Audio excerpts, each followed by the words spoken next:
Nobody can push your buttons like your family. And all God's people said.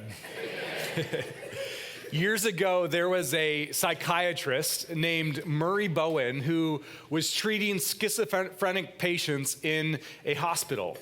And he worked with them for a number of years and got to witness these patients make tremendous progress and strides in their mental health. He saw patients exhibiting traits of calmness and wise boundaries and getting rid of distortions and seeing things more clearly, and was so proud of all of the progress that had been made. But there was one day every single month where all of that progress they had made for the month regressed and they took steps backwards. What day was that each month? Family visit day. And what Murray Bowen began to understand, and a theory that he began to develop, is that you cannot just treat the individual without also recognizing the systems that the individual came from, right? The family wounds and the unspoken patterns and the brokenness and all of those things. And so because of this, Murray Bowen developed a system called family systems theory. How many of you have seen the Pixar movie Inside Out? A good portion of us. That entire movie is based off of Murray Bowen's family systems theory, where every single one of us as individuals are made up of different parts, things like anger and disgust and fear and joy and sadness and all of these things. And the way the different parts of me interact with the different parts of you create family systems that we belong to. And so Murray found out the hard way that nobody can push your buttons like your family. Why? Because they installed the buttons. It's why in a few weeks from now, we'll gather around Thanksgiving tables and your Uncle George will have a little bit too much to drink and start getting political and racist around the table. Nobody can push your buttons like your family can. It's why you will encounter your niece with blue hair. Why is it always blue hair? Wearing a Democratic Socialists of America t-shirt to Thanksgiving. And it just pushes your buttons a little bit.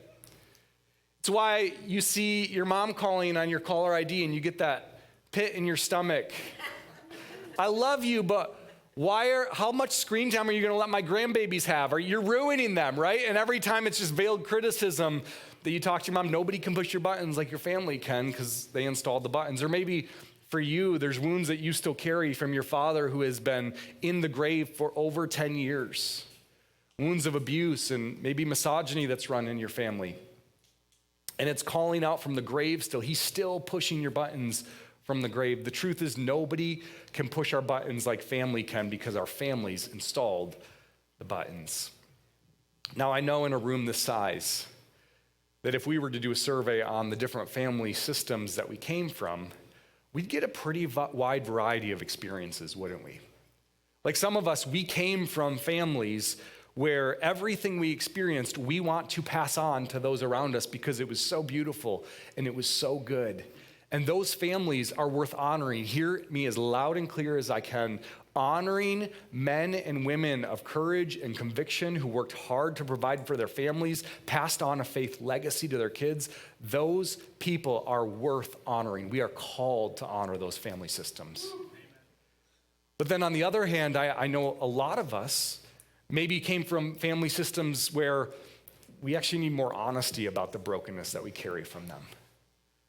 Where there are patterns of abuse, maybe estrangement, maybe unhealthy conflict resolution or no conflict resolution at all. Maybe patterns of addiction. And so for us, we need to have honesty, and maybe for some of us, our family systems are kind of a mixed bag of both. There's things that we want to pass on, and there's things that we also want to stop with us. The truth is, honor and honesty both can show us where we came from and help us grow beyond it. I want to say that again. Both honor and honesty can show us where we came from and help us grow beyond it. See, here's what I believe about our families. We can either demonize where we came from, we can idolize where we came from, or we can choose to humanize where we came from. And here's what's true about following Jesus. From the very beginning of the story in Genesis to the very end in Revelation, living in covenant with God always requires we leave behind what was in order to take hold of where he's leading us. Think about this. From the very beginning of time, before sin even entered the picture, Genesis 2, how does God describe marriage? He says, for this reason, a man will leave his father and mother, right? Leaving behind what was, and he will be united to his wife, and the two will become one flesh. This vision of marriage, repeated by Jesus and Paul in the New Testament, involves a leaving behind in order to take hold of the covenant that God has for us. But it's not just in the marriage relationship. Following Jesus requires the same thing. Jesus himself said, anyone who does not hate father and mother or family is not worthy to be called my disciple. Now, is he advocating that we rebel against our families or disown them or run as far as we can or dishonor them? No, quite the opposite. We are called to honor our family stories. But there is always a leaving behind of what was in order to take hold of what he has for us. And the story we're going to look at this morning is the story of a woman who does just this in the Old Testament. This is one of the most beautiful stories in the whole scripture of what it looks like to leave behind what was, to take hold of the covenant love that God has for somebody. And so we're going to be this morning in the book of Ruth. And so if you have your Bibles with you, turn to the book of Ruth. It's near the beginning here, right after the book of Judges. And I lost my bookmark spot, so I get to search for it in front of everybody here. There we go. Ruth chapter 1, verses 16 and 17.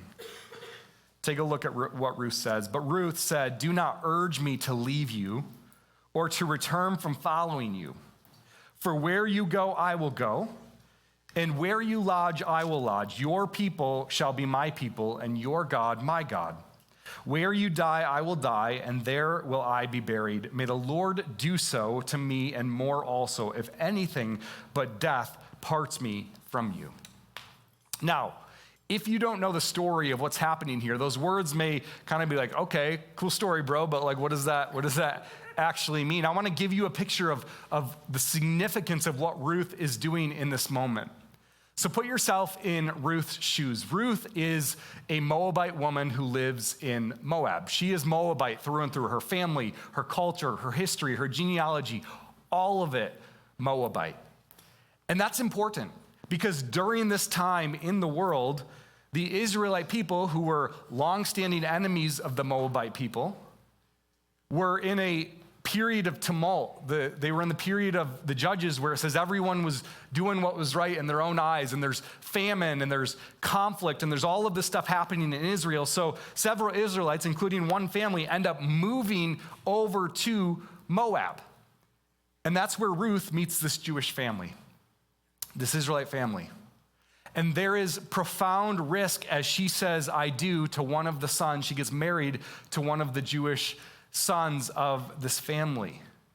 Now, this is a really big deal for a Moabite woman and a Jewish man to get married to one another because, like I said, there is a long-standing history of conflict and division between these two groups of people. They are bringing generations worth of history into this marriage.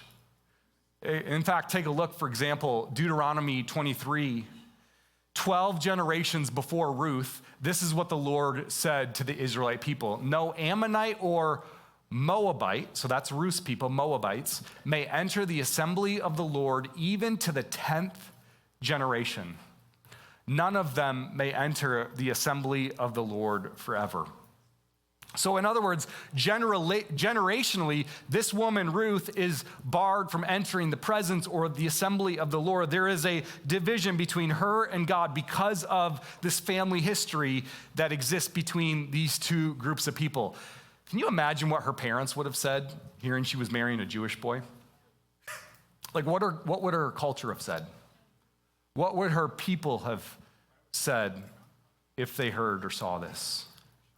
And so what ends up happening in this story is Ruth's father-in-law, a guy named Elimelech, passes away. And her brother-in-law, also passes away, and Ruth's husband also passes away. So this family of 6, the men and their wives, is reduced down to a family of 3, one Jewish woman named Naomi and 2 Moabite women named Ruth and Orpah. Not Oprah, Orpah. And listen, Naomi, after 10 years of living in Moab, Ruth's mother-in-law has nothing left. She is laid bare. She's lost 2 sons. She's lost her husband. And in this world, in this culture, that would have been a death sentence for a woman. For a widow to be able to earn any kind of living or make a name for herself or even survive would have been very, very difficult. This is a destitute situation. And so Naomi decides to go back to Bethlehem, back to Israel. And she tells Ruth and Orpah, stay with your people, stay with your family. Like, you have more of a chance to build a life with your family, staying with your people. And that's where Ruth says, no, Naomi, where you go, I will go, and where you stay, I will stay, and your people will be my people, and your God, my God. Ruth is making the decision in this moment to leave behind everything she knows to step into a covenant love with Naomi, with God, with his people. It is a profound act of leaving behind what she knows in order to take on covenant with the Lord. In fact, Naomi is so laid bare in this moment. Take a look at what she says in Ruth chapter 1, verses 20 and 21, just a few verses after what we just read. She says this, Naomi said to them, do not call me Naomi. By the way, the name Naomi means sweet or delightful. She said, don't call me sweet, don't call me delightful anymore. Call me Mara. For the Almighty has dealt very bitterly with me. I went away full, and the Lord has brought me back empty. Why call me Naomi, when the Lord has testified against me and the Almighty has brought calamity upon me? You know, when I read Naomi's words here, they're really resonant because they're so honest before the Lord, aren't they?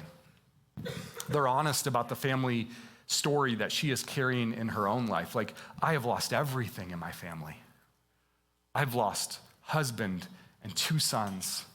And my family story is marked by famine and conflict and poverty and displacement.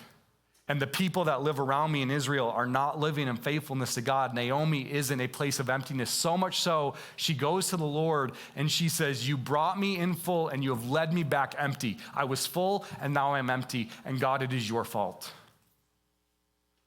How many of us, if we were honest before the Lord, like just that profound honesty before the Lord about where our family story is right now?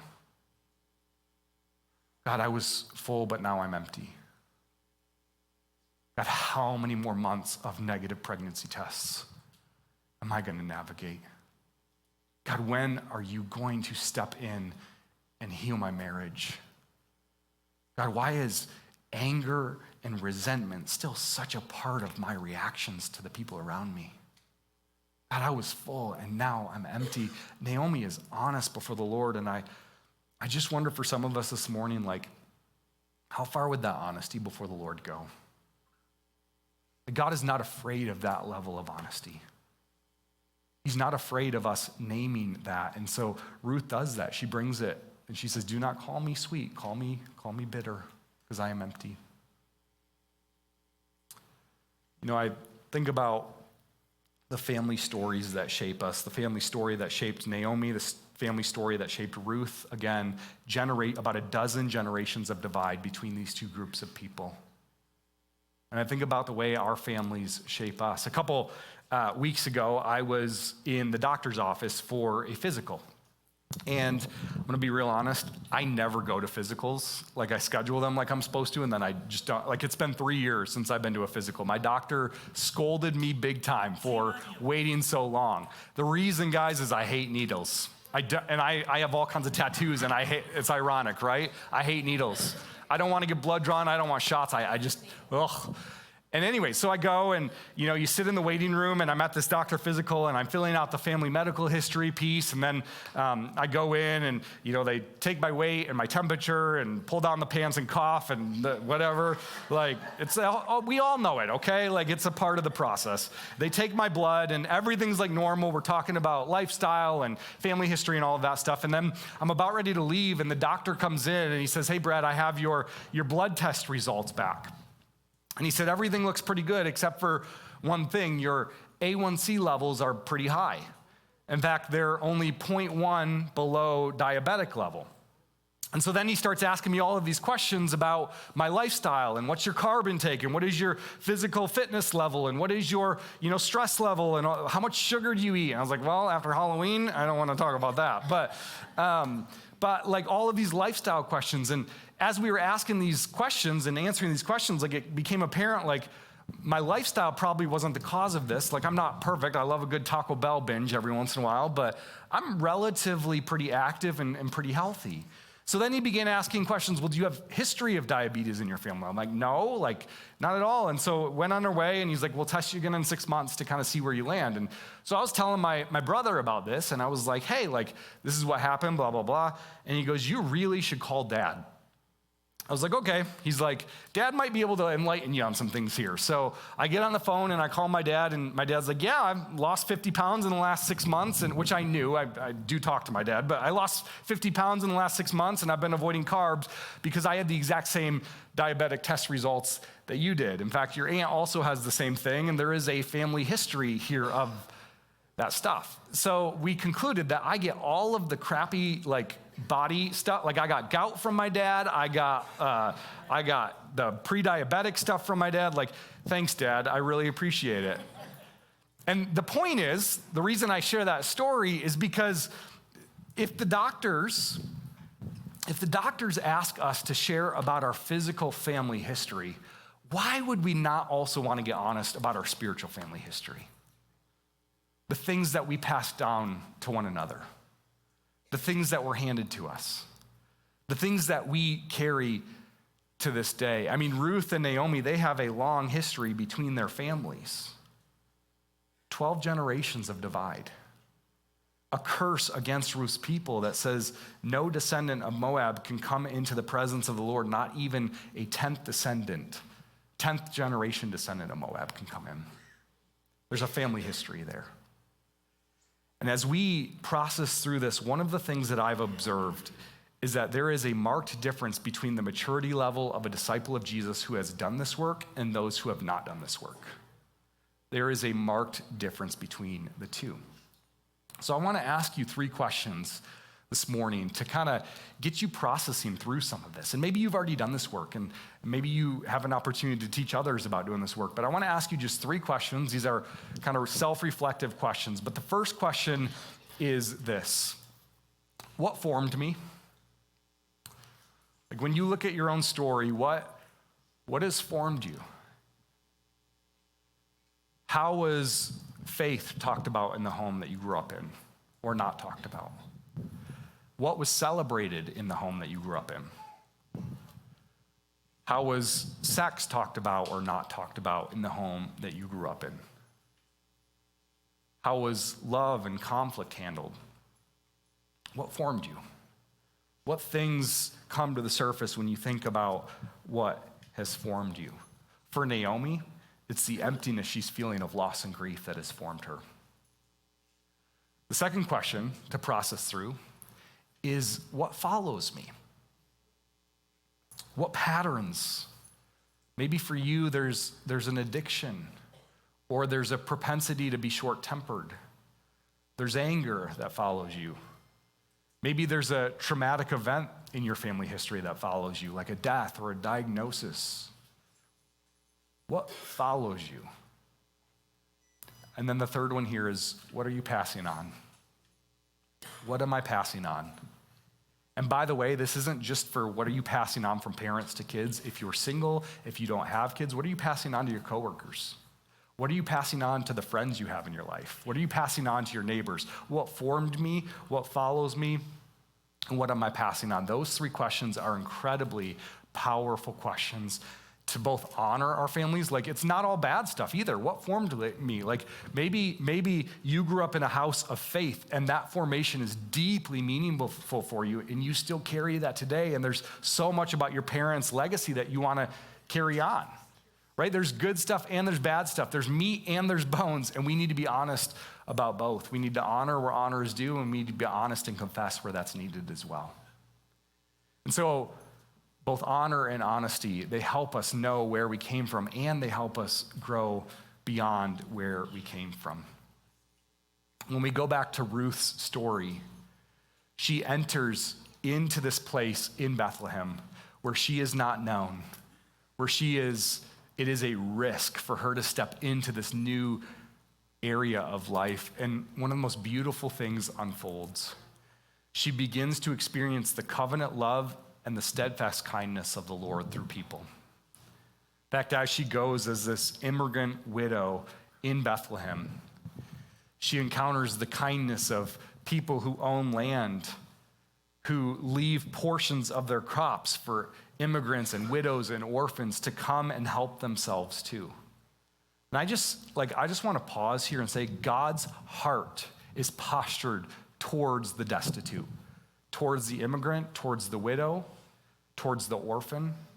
You cannot read scripture and have a hard heart that reflects God towards those groups of people.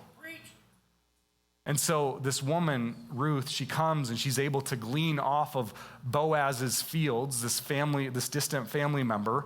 She's able to eat, she's able to provide for herself. And what ends up happening is people around her start to notice, holy cow, this Moabite woman left everything she knew. She left her family, she left her culture, she left her whole history to come and participate in God's covenant love with his people. And take a look at what Boaz, one of her family members, her distant family member, says to her in chapter 2, verse 10. Then Ruth fell on her face, bowing to the ground, and said to Boaz, "Why have I found favor in your eyes that you should take notice of me, since I am a foreigner?" But Boaz answered her, "All that you have done for your mother-in-law since the death of your husband has been fully told to me, and how you left your father and mother and your native land and came to a people that you did not know before. The Lord repay you for what you have done, and a full reward be given you by the Lord, the God of Israel, under whose wings you have come to take refuge." Here's what's so powerful.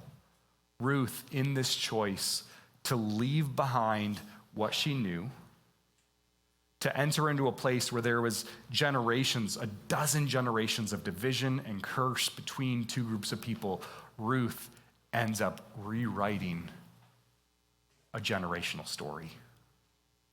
See, Boaz ends up becoming what's called a kinsman redeemer in this story, which was another way that God had built into the legal system to protect widows and immigrants and orphans, where the closest family member was required to take on the role of caregiver. And guess what? Boaz wasn't the closest family member. He wasn't the one required to take on this role for Ruth and Naomi, but he chose to at cost of his own self. He chose to redeem this family story. And it's an incredible picture of a kinsman redeemer that would come one day, see Ruth and Boaz, they end up getting married. And this is not a love story between a man and a woman. At surface level, it looks like this. This is a love story between God's people who are willing to leave behind what they know in faith and covenant love for him and walk forward and allow him to redeem and allow him to heal. Because what ends up happening, this is so powerful, is Ruth gets married to Boaz. They have a son named Obed. Obed has a son named Jesse, and Jesse has a son named David, who would become the king of Israel. But fast forward several generations from there, there's another descendant born to their family. I'll give you one guess. In Bethlehem, the same city they live in. I'll give you one guess. The answer is Jesus. Yes, Jesus is always the right answer on a Sunday morning. It was Jesus. Jesus is the descendant of Ruth and Boaz. So as I read this story, listen carefully. This is what I'm absolutely convinced of. I am convinced that God is not just interested in redeeming individual stories, but he actually wants to rewrite generational stories. that Jesus is the Redeemer who can rewrite generational stories. In fact, this is what he says in Matthew chapter 10, verses 37 through 39. Jesus says, whoever loves father or mother more than me is not worthy of me. Whoever loves son or daughter more than me is not worthy of me. And whoever does not take his cross and follow me is not worthy of me. Whoever finds his life will lose it, and whoever loses his life for my sake will find it. Do you see the echo of Jesus' words? It sounds a lot similar to what Boaz just said to Ruth. That you left behind father, you left behind mother, you left behind family in order to participate in God's redeeming story. Jesus calls you and I to do the same thing. He calls us to honor where we came from, but to not be controlled by where we came from, to grow beyond it. He calls us as his people to mature in him, to be the people who put the stop to generational sins. Ruth is one that God uses to transform a generational curse. He calls us to be the ones who get honest and confess before the Lord what we carry in us because of where we came from. Not to cast blame, but to actually take ownership of what we're passing on from here.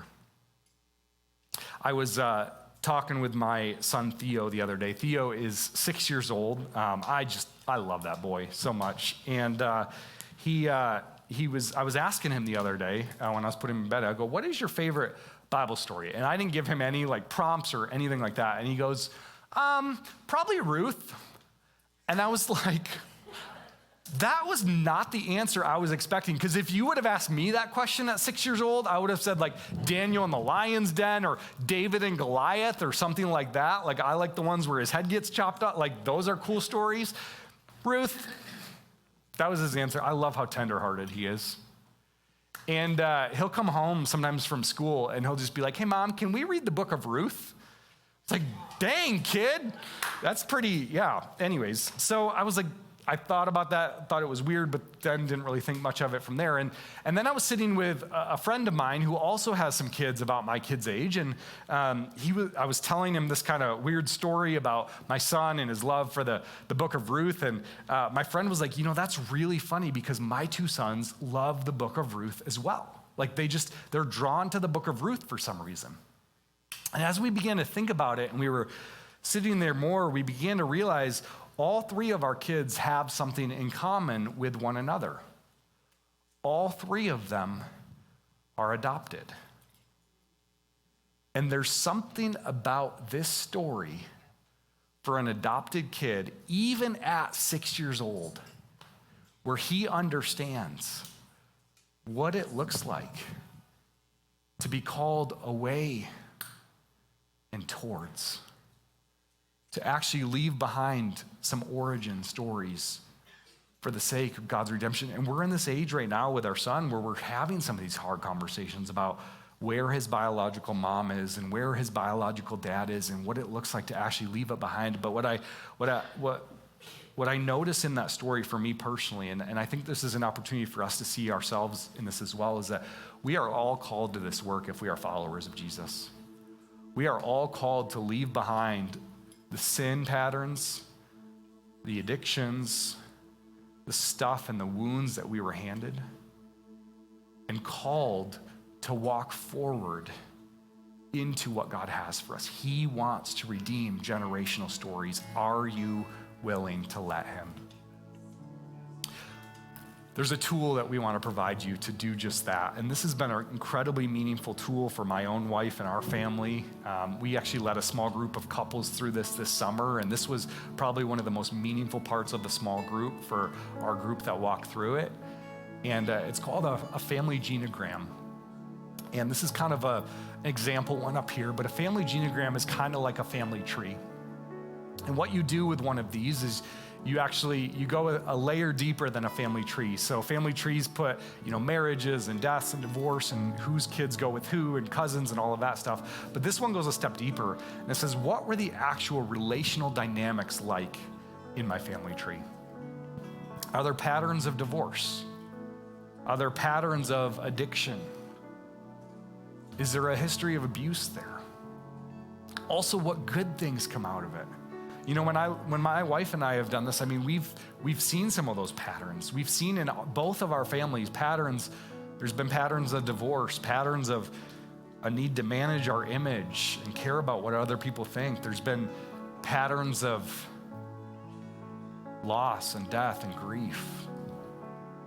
But you know, one of the most significant things I noticed about my family story when I was doing this is that there was also a marked difference when my grandfather, as an adult, met Jesus. And it changed the people that came after him.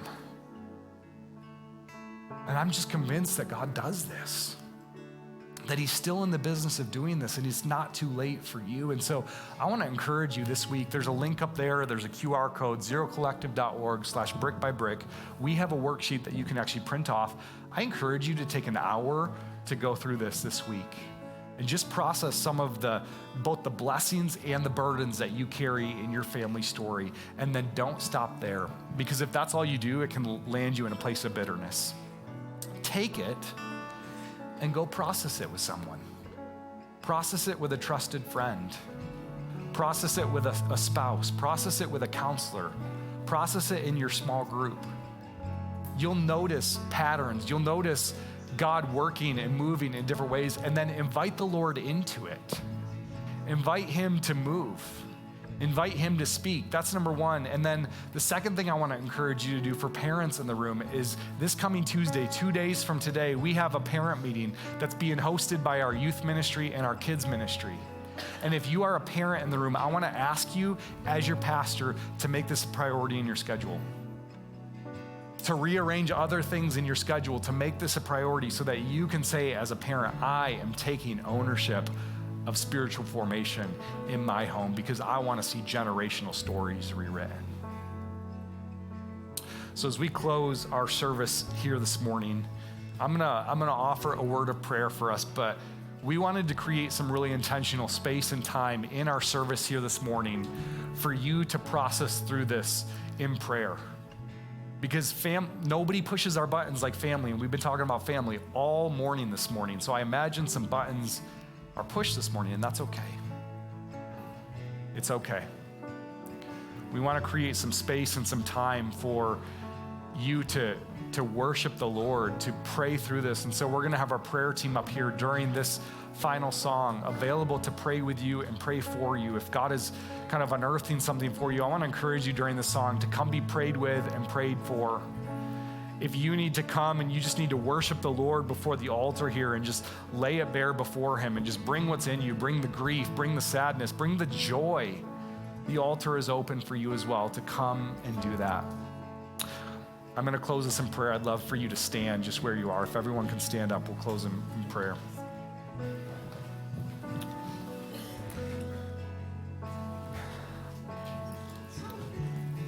God, thank you for your willingness to rewrite stories. God, thank you for what Ruth and Naomi's story demonstrates for us. That your covenant love can redeem. That your covenant love can redeem even generational old wounds. God, I pray that this morning that we will trust to you the things that have formed us, the things that follow us, and the things that we are passing on to others. God, I just picture each of us having a baton in our hand right now. A baton to hand on to those who come after us. And God, we can't control if the ones who come after us pick up that baton, but we can be faithful in handing it. And so, Lord, this morning, I just pray for my brothers and sisters here in New Life Church, here watching online, God, that you will begin to unveil things that we may not be aware of and heal and redeem where we trust you with those things. God, we love you. We honor you and we worship your name alone this morning. In Jesus' name I pray. Amen.